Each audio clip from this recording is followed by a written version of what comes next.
ketika pasal 33 ini mau direvitalisasi, siapa yang kira-kira yang akan terkena?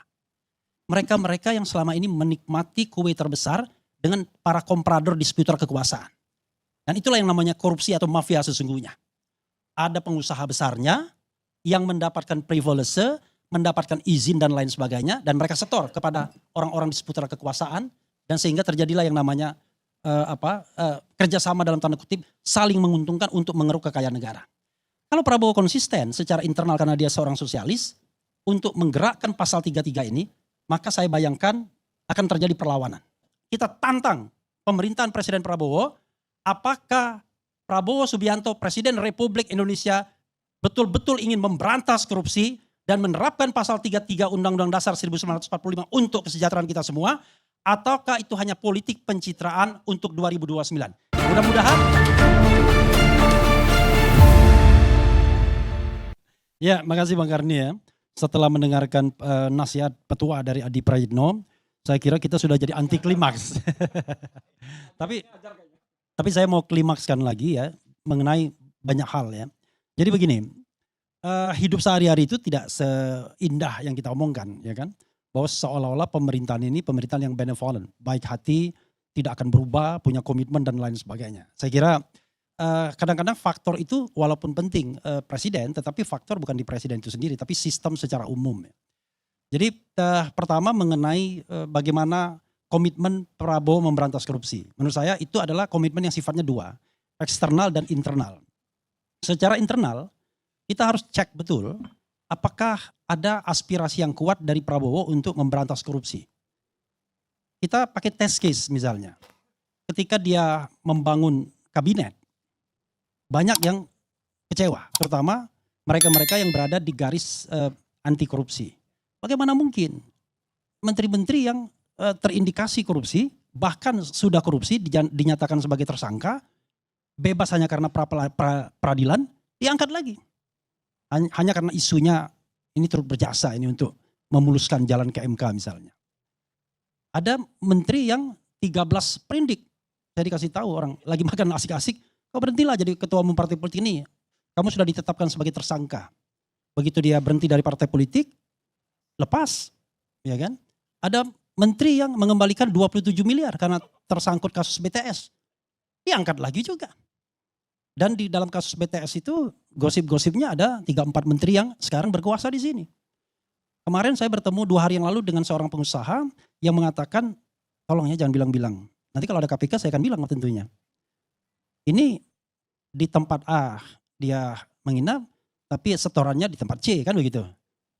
Tinggal ambil saja. Jadi korupsi di seputar kekuasaan itu banyaknya minta ampun. Dan ini perilaku yang menurut saya tidak berubah secara fundamental. Makanya saya bertanya mengenai Noel ini akhirnya. Noel ini apakah sebuah gerak dari nol tadi? Ataukah sesungguhnya dia korban saja? Biar ada lip service dalam hal pemberantasan korupsi. Ini kan menarik, ini dari sisi analisis politiknya. Karena kalau kita bicara hukum semua, ya kan hukum kan post factum, ada faktanya, ada datanya kita ngomong. Tapi ini kita ngomong sesuatu yang belum terjadi dan kita analisis ke depan. Ada nggak misalnya motif politik di balik penangkapan OTT atau penersangkaan Noel ini? Ada spekulasi yang mengatakan, wah ini jangan-jangan persaingan geng Solo sama geng Istana. Kenapa? Noel ini sebelumnya kita tahu sebagai Jokowi mania. Dia tahu betul kalau tetap Jokowi mania nggak laku. Karena Jokowi tidak lagi berkontestasi dalam Pilpres 2024. Dia harus bermimikri. Ada 3 calon. Yaitu Prabowo Subianto, Ganjar Pranowo dan Anies Baswedan. Alhamdulillah saya dengar ketiga-tiganya dia sowan semua. Jadi bermimikrinya tidak di Ganjar mania saja. Hampir jadi Anies mania juga. Tetapi kelihatannya pelumasnya kurang jangan-jangan. Nggak jadi. Saya dikasih tahu orang inner circle dalam kampanye Anies yang mengatakan Noel datang juga ke sana. Artinya perilaku ini adalah bukan perilaku ideologis. Ini perilaku maklar saja. Maklar politik yang menggunakan massa karena dia bukan orang politik untuk memiliki bargaining politik. Dan dia tahu betul mana yang kira-kira memiliki peluang politik untuk berkuasa. Maka pilihan ke Prabowo itu adalah pilihan yang masuk akal. Nah maka saya mengatakan yang menarik dari Noel ini adalah dia sempat bela Munarman. Ini saya agak bingung juga ini. Dan gara-gara itu dia diberhentikan sebagai komisaris di BUMN. Tapi dia kemudian ada revitalisasi ketika dia jadi tim sukses juga. Dia memikirkan Joman menjadi Prabowo mania. Tapi malam ini saya dengar Jokowi mania lagi. Gak tahu yang benar nih Jokowi mania atau Prabowo mania. Kan Enggak, bicaranya gimana? Kita bicara saya ada PLT Ketum Jokowi mania. Oke, udah. Karena saya dengar kan ada Prabowo mania dan lain sebagainya. Nah, karena itu saya lihat apakah ini sesungguhnya persaingan antara geng Solo dan geng Istana. Begini, saya agak tidak percaya kalau KPK melakukan OTT terhadap seorang wamen yang berasal dari relawan yang memenangkan Pilpres dari Partai Gerindra pula, ngomong melakukan safari politik kemana-mana, ke Habib Rizik juga. Ya banyak sekali dia melakukan safari politik instead of mengerjakan pekerjaannya sebagai wakil menteri kalau KPK-nya tidak berkoordinasi. Ya kan? Ini kan make sense. Emang KPK sekarang sama dengan KPK sebelum 2019? Enggak, saya katakan. KPK sekarang adalah KPK yang berada di bawah ketiak kekuasaan. Tapi persoalannya ada kekuasaan formal, ada kekuasaan informal. Pertanyaannya adalah KPK ini nanya kepada siapa? Apakah kepada kekuasaan istana atau nanya kepada geng Solo? Kenapa bisa begitu? Analisisnya sederhana. Noel ini dianggap orang yang berkhianat. Yang tadinya sangat Jokowi mania, tiba-tiba dia melakukan politik kutu loncatnya kemana-mana. Bahkan ke Anies mania juga, ya kan? Nah, karena itu saya masih berpikir bahwa ada relasi-relasi politik yang tersisa dari ini. Jadi tidak optimis banget. Walaupun saya ingin mempercayai bahwa Prabowo adalah orang yang betul-betul ingin memberantas korupsi. Oke, itu faktor internalnya, ya, eksternalnya. Tetapi ada juga internal Prabowo yang menurut saya memang akan kuat pemberantasan korupsi yang ingin dia lakukan.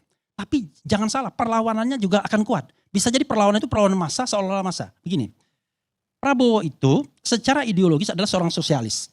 Bapaknya PSI kita tahu, Sumitrojo Hadikusumo. Dan dia selalu ngomong tentang pasal 33.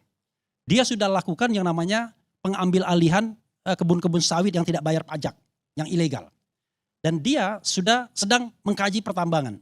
Saya ingat teman saya yang ikut, Adi Masardi yang ikut rombongan NU datang ke Prabowo, ngomongnya pasal 33.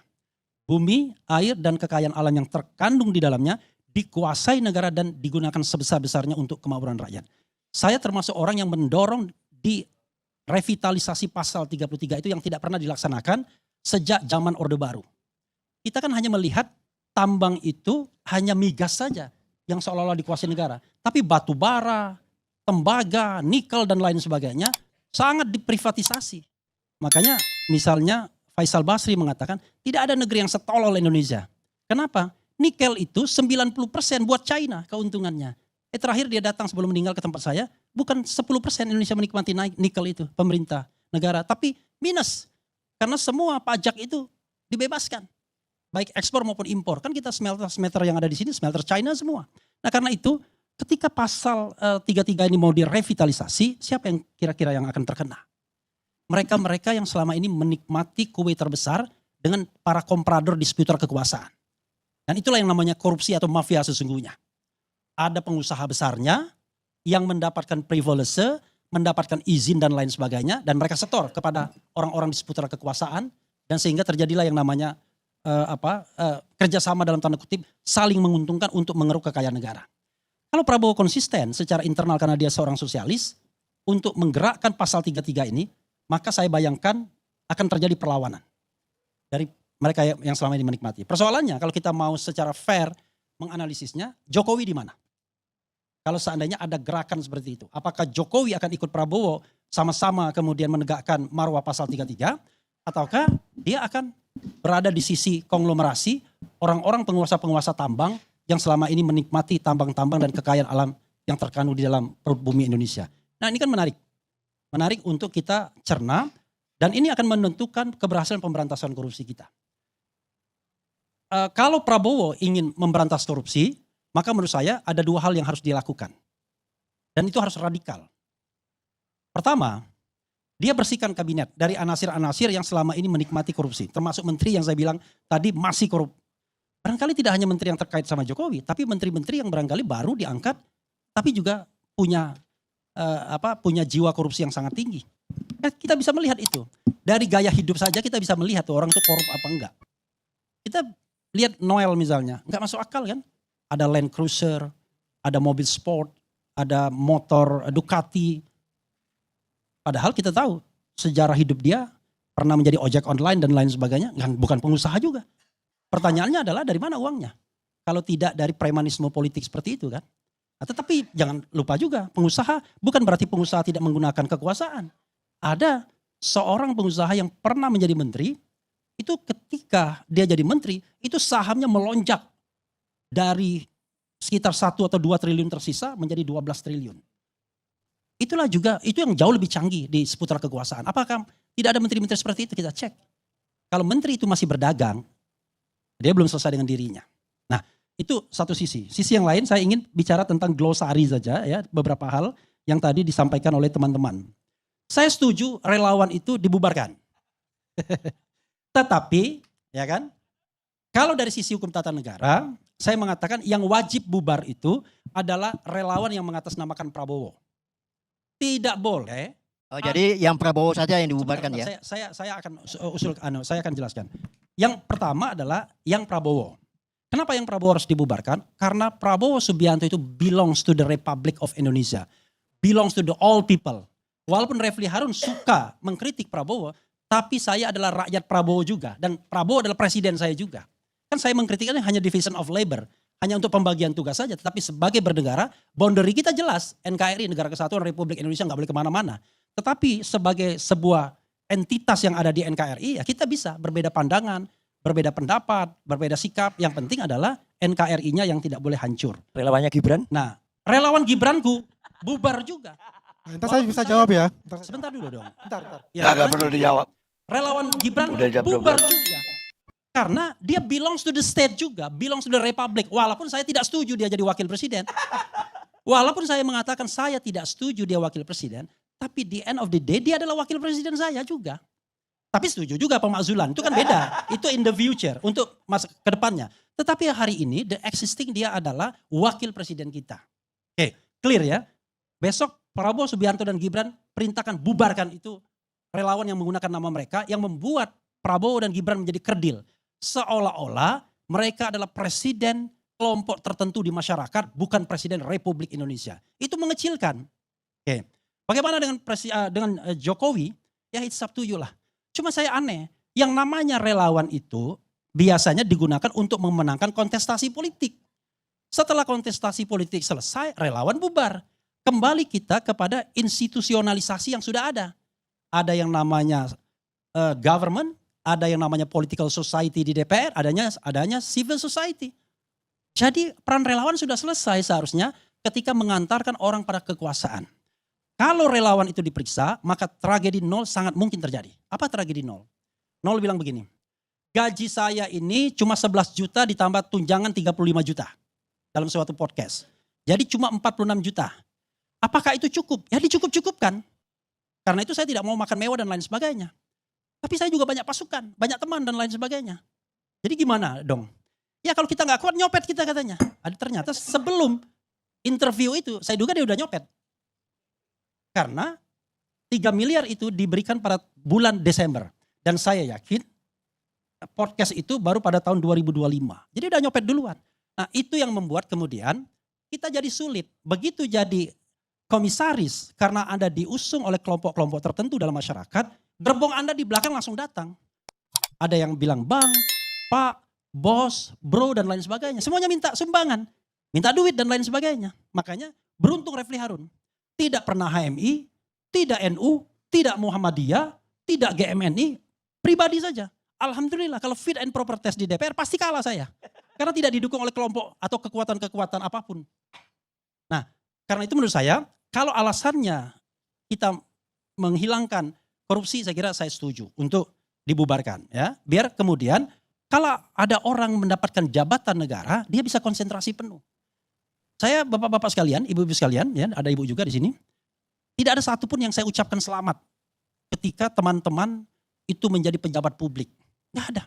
Karena saya tahu menjadi pejabat publik itu kalau jujur tuh nggak enak. Besaran pendapatan saya sebagai YouTuber ketimbang menteri. kalau menterinya jujur. Tapi kalau menterinya nyopet semua, ya memang gede sekali penghasilannya.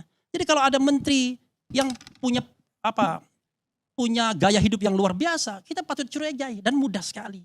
Korupsi itu 3, pengadaan barang dan jasa dan keluarnya izin-izin tertentu.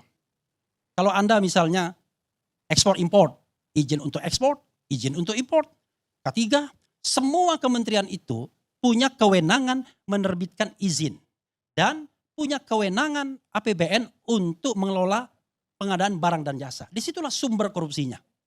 Dan kemudian bentuknya ya macam-macam. Ada yang markup, ada yang kickback, ada yang gratifikasi dan lain sebagainya. Jadi kalau Anda jadi pejabat publik tetapi Anda ingin hidup mewah, maka Anda salah besar. Disitulah tragedi Noel akan ada dan kita setuju ya, kita tantang pemerintahan Presiden Prabowo, apakah Prabowo Subianto Presiden Republik Indonesia betul-betul ingin memberantas korupsi dan menerapkan pasal 33 Undang-Undang Dasar 1945 untuk kesejahteraan kita semua, ataukah itu hanya politik pencitraan untuk 2029. Mudah-mudahan bukan yang kedua tapi yang pertama yang terjadi. Wassalamualaikum warahmatullahi wabarakatuh.